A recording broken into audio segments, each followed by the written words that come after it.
បាទសួស្តីបងប្អូនបាទថ្ងៃនេះគឺយើងមានដំណើរកម្សាន្តមួយបាទនៅពេលរាត្រីនៅថ្ងៃសៅរ៍បាទគឺយើងមកលេងកម្សាន្តនៅ Walk Street បាទនៅ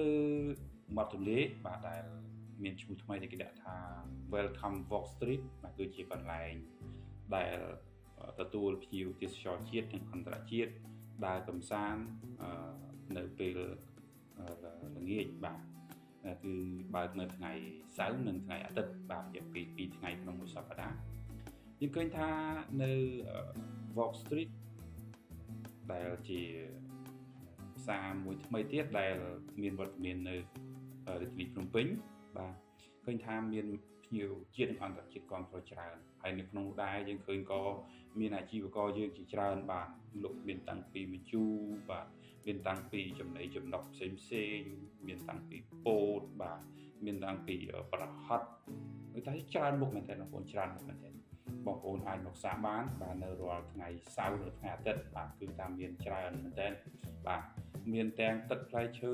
ទៀតស្រស់ថ្មីបាទបងប្អូនគឺពេញចិត្តមួយណាគឺអាចជ្រើសរើសទៅតាមចំណង់ចំណូលចិត្តដែលបងប្អូនចង់ភ្លក់ចង់សាកផងដែរបាទក្នុងដែរយើងក៏ឃើញមានប្រភេទជានំខ្មែរបាទមានដូចជាគួងបាទមានដូចជានំបញ្ចុកបាទមានដូចជាប្រភេទស៊ុបបាទប្រភេទបាយឆាពងទាកូនប្រហិតចៀនផាត់អីអូច្រើនបងប្អូនច្រើនមែនទេអញ្ចឹងមិនខ្វះទេរបស់ញ៉ាំនៅទីនេះបាទនៅ Walk Street ដែលជាផ្សារថ្មីមួយនៅទីក្រុងភ្នំពេញបាទដែលកំពុងតែទាក់ទាញភ្ញៀវទេសចរយ៉ាងច្រើនបាទយើងឃើញមានតាំងពីគ្រឿងសមុទ្រអាំងពីគ្រឿងសមុទ្រស្រស់គ្រឿងសមុទ្រស្រស់អីផ្សេងបាទមានច្រើនមែនតើអញ្ចឹងយើងអាចសប្បាយមករបៀបដើរកម្សាន្តជាក្រុមបាទជាមួយគ្រួសារឬក៏ sweet ជាមួយនឹងដៃគូបាទមានយើងឃើញមានបាទនេះជាប្រភេទ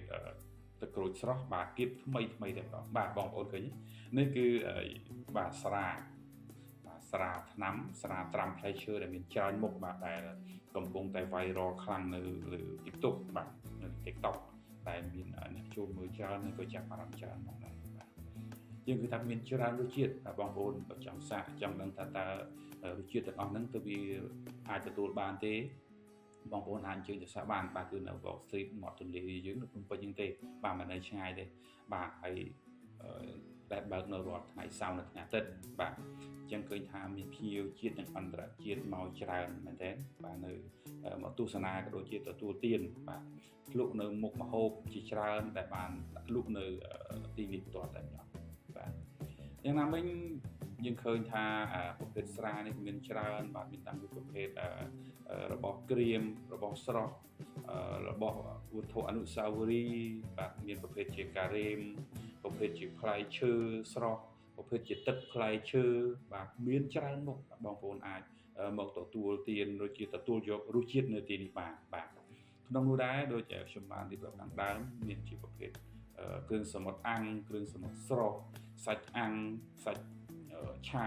បាទមានន័យថាឆាភ្លាមគឺថាម្ហូបកំងជាដើមគឺមានច្រើនមកវិញមានច្រើន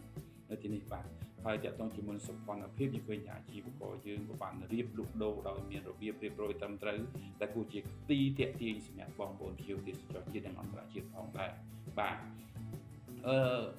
សម្រាប់ខ្ញុំបានណែនាំទាំងអស់នេះក៏មិនបងប្អូនមិនទាន់ជឿជាក់ថាមិនទាន់នឹង